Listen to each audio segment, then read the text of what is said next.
yaadannoowwan hiika qaban.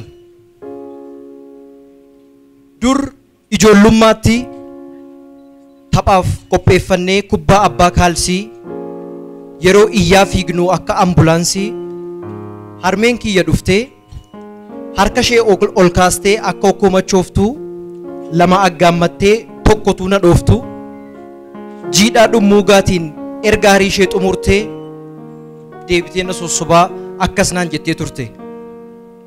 Kaalsii abbaa kee akkamitti fuutee taphatti fitta? Hiyyumni fixuu dinnaan ati kubbaadhaan fitta? Silas garuu maal godhu? Maqaa waaqaan kadhachuuf nama harka isaa naannessu qaala'iinsi jireenyaa yoomiyyuu yaaddessu. Har'a jecha ishee yoon yaadu addunyaa kana irratti namoota baay'ee irraa akka fudhannu malee akka itti hir'isnu irraanfannee jirra. Galatooma.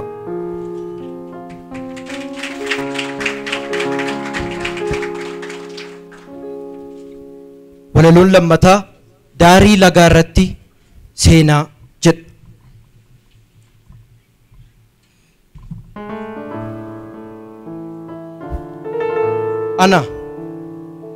Ana dargaggeessa quraan manaaf coruuf qe'ee isaarraa fagaate kan carraansaa garuu bareedina coruu har'aaf itti taate miidhaga ulfaataan dadhabee bututee ayyaanni koo kirkiraa jirma muka guddaa jalatti of haguugeen kana argaa jira.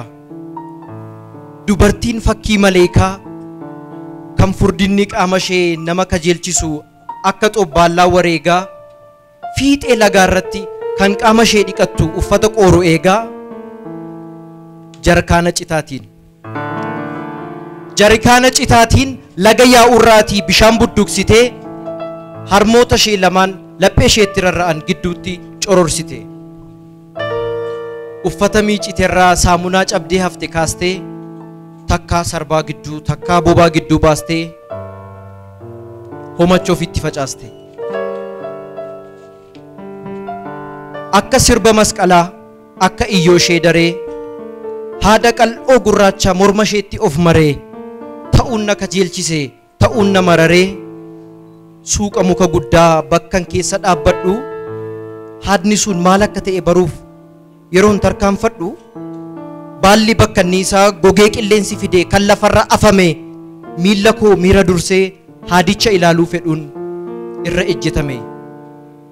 Sagaleen kashash jedhu miilla koo jalaa ba'ee gurra ishee biratti argame. Yeroo kana rifachaa ija isheetiin na ifachaa takkaa dabbasaa sarbaa ishee takkaa qulqulluu dabbaa ishee ofirratti of haguugaa ammas daddabalaa na ilaaltee harkoota ishee lamaan bareedina ishee 2000 ija koo dhoksuu yaalte.